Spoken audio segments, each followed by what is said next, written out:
முதலமைச்சர் மிக கவனமாக எங்களை கவனித்துக் கொண்டிருக்கிறார். நாங்கள் ஒன்று பண்ணியிருக்கோம் சார், அதை மட்டும் உங்களுக்கு நான் மறுபடியும் ரிப்பீட்டட்லி ஐம் டெல்லிங் சார். ஊழல்கள் இல்லை என்பதை மிகச் சரியாக துல்லியமாக உங்கள் அமைச்சகம் கவனித்து வருகிறது. ஊழலே இனி இதில் நடைபெறாது. நிறுவனர் தின விழாவில் கலந்து கொள்வதற்காக நான் வருகை தந்தேன். கல்லூரியினுடைய சேர்மன் VM முரளிதரன் அவர்கள் வரவேற்று சிறப்புரை நிகழ்த்தி என்னை சிறப்பு விருந்தினராக அழைத்திருந்தார்கள். இன்று மாணவர்களோடு கலந்து கொண்டு இந்தியாவில் இருக்கிற புகழ்பெற்ற நிறுவனங்களில், கல்வி நிறுவனங்களில் ஒன்றாக இருக்கிற எத்யராஜ் கல்லூரிக்கு என்னை அழைத்ததும் நான் வருகை தந்ததும் நான் பெருமைப்பட்டுக் கொள்ளுகிற ஒரு நேரம் இது. மாணவர் கல்வி கடன் என்பதை பற்றி நேற்று பத்திரிகையாளர்களை நான் சந்தித்தேன்.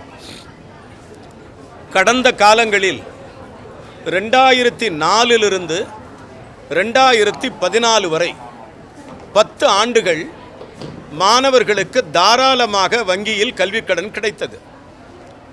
அந்த வங்கியில் கிடைத்த கல்விக்கடன் BA படிக்கிற மாணவனுக்கும் கிடைத்தது, BSc படிக்கிற மாணவிக்கும் கிடைத்தது, B.Ed படித்த மாணவிக்கும் கிடைத்தது, டீச்சர் ட்ரைனிங் படித்த மாணவருக்கும் கிடைத்தது, என்ஜினியரிங் கிடைத்தது, MBBS கிடைச்சது, டென்டல் கிடைச்சது, அக்ரி கிடைச்சது, ஃபிசியோதெரபி கிடைச்சது. எல்லாருக்குமான கல்விக்கடனை 2004 2014 வரை டாக்டர் மன்மோகன் சிங் அரசு தாராளமாக தகுதி உள்ள மாணவர்களுக்கு கல்விக்கடனை வழங்கியது. அதன் பிறகு இந்த பிரைம் மினிஸ்டர் வித்யார்த்தி போர்ட்டல் என்கிற ஒரு பிரதமருடைய கல்வி திட்டம் தொடர்ந்து நடைபெற்று வருகிறது. இப்பொழுது மாண்புமிகு தமிழக முதலமைச்சர் அவர்கள் கடந்த ஆண்டு 1,02,000 மாணவர்களுக்கு கிடைத்த கல்விக்கடன் 26-27 கல்வி ஆண்டில் 1,50,000 மாணவர்களுக்கு கல்விக்கடன் கிடைக்க வேண்டும் என்கிற ஒரு முடிவை எட்டியிருக்கிறார்கள். கடந்த ஆண்டு 2,600 கோடி சொச்சம் மாணவர்களுக்கு கடனாக கிடைத்தது. இந்த ஆண்டு டார்கெட் தமிழக அரசினோட 3,000 கோடியாக இலக்கு நிர்ணயிக்கப்பட்டிருக்கிறது. இது ஒரு பக்கம். அடுத்து சரியாக சொல்ல வேண்டும் என்று சொன்னால் கடந்த காலங்களில் 4 லட்சம் வரை மாணவர்களுக்கே கடன் வழங்கப்படும். 4.5 லட்சம் வரை, 7 லட்சம் போகும்பொழுது பேரண்ட்ஸ், தாயோ தந்தையோ கையெழுத்து போட்டாலே கொடுத்துருவாங்க. இப்போ அதன் பிறகு அது நிறுத்தப்பட்டு இருக்கிறது. மாணவர்களுக்கு கல்விக்கடன் தாராளமாக கிடைப்பது என்பது நிறுத்தப்பட்டு இருக்கிறது. வங்கி மேலாளர்கள் மிகச்சரியான நடைமுறையை பின்பற்றுகிறார்களா என்பதை நாங்கள் கூர்ந்து கவனித்துக் கொண்டிருக்கிறோம். அதனால் தமிழக அரசு மாண்புமிகு முதலமைச்சர் திரு சி. ஜோசப் விஜய் சார் அவர்கள் ஒரு விரிவான திட்டத்தை தயாரித்திருக்கிறார். அந்த விரிவான திட்டத்தின் அடிப்படையில் 7.5 லட்சம் வரை மாணவர்களுக்கு பிணையில்லா கடன் வழங்கப்பட்டு வந்ததை நீட்டிக்கப்படும். அநேகமாக அந்த ஃபிகர் எவ்வளவு ரூபாய் வரை பிணையில்லா கடன் வழங்கப்படும் என்பதை மாண்புமிகு முதலமைச்சர் அவர்கள் விரைவில் அறிவிப்பார்கள் என்கிற ஒரு செய்தியை நான் தெரிவித்துக் கொள்கிறேன். மாணவர்களுக்கு எந்த தகுதியுள்ள மாணவனுக்கும் படிப்பதற்கான தடையே இருக்கக்கூடாது. அதற்கு மாநில அரசு முழு பொறுப்பேற்று வங்கிகளை முறைப்படுத்தி ஒவ்வொரு வங்கிக்கும் மாவட்ட அளவில் இருக்கிற ஒரு நோடல் ஆஃபீஸர், அதே போன்று ஒவ்வொரு மாவட்டத்திலும் இருக்கிற 5 கல்லூரி 10 கல்லூரி 15 கல்லூரி இருக்கிற மாவட்டங்களில் ஒவ்வொரு கல்லூரிக்கும் ஒரு பேராசிரியர்கள் பணியாற்றுவார்கள். தேவைப்பட்ட மாணவர்களுடைய விண்ணப்பங்களை பரிசீலனை செய்வார்கள். ஒரு 5 கல்லூரி இருக்கிறது என்று சொன்னால் ஒரு மாவட்டத்தில் அதற்கு ஒரு ப்ரொஃபஸர் நியமிக்கப்பட்டிருக்கிறார். நேற்று நான் அறிவித்திருக்கிறேன் பத்திரிகையில்.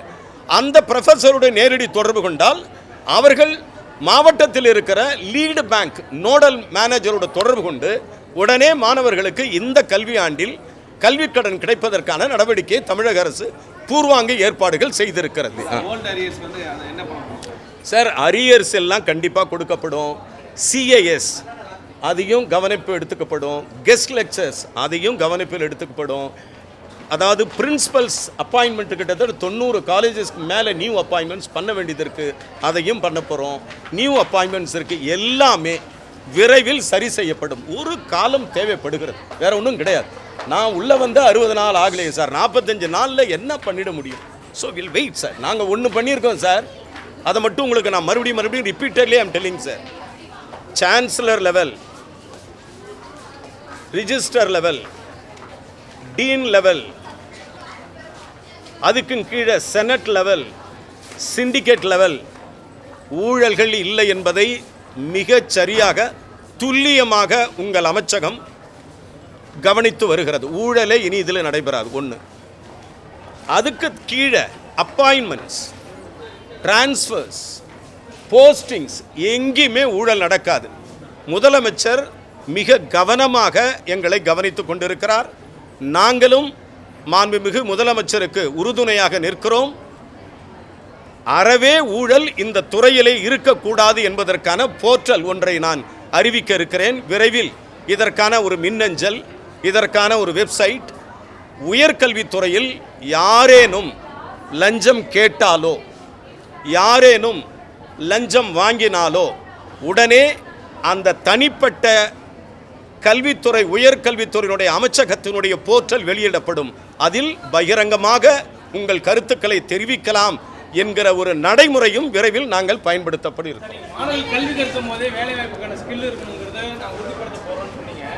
ஏற்கனவே கடந்த திமுக அரசு 400 ஸ்கீம் கொண்டு வந்திருந்தாங்க. இப்போ அந்த ஸ்கீமை என்ஹான்ஸ் பண்ணுறதுக்கு பதிலாக அதை டிஎன் ஸ்கில் டெவலப் பண்ணு நார்மலான ஒரு லேபர் ஸ்கில்லுக்கான ஒரு பிளாட்ஃபார்மாக மாற்றிட்டாங்கிற குற்றச்சாட்டு இருக்குது. எது குற்றச்சாட்டெல்லாம் கிடையாது. லிசன் சார், குற்றச்சாட்டெல்லாம் ஒன்றும் கிடையாது சார். அந்த அரசாங்கத்தில் எடுத்த முடிவு அது. எங்கள் அரசாங்கம் வந்த பிறகு நாங்கள் நடைமுறைகளை மாற்றுவோம். இதுதானே வழக்கம். இந்த வழக்கம் ஒரு குற்றச்சாட்டெல்லாம் சொல்லக்கூடாது. அவங்க ஒரு முடிவு எடுத்தாங்க. எங்கள் அரசாங்கம் வரும்போது எம்ப்ளாயபிலிட்டி, என்டர்பிரனர்ஷிப் இது ரெண்டும் சேர்ந்து இருக்கிற ஒரு முறைப்பாடை நாங்கள் எடுக்க போகிறோம். அவ்வளோதான்.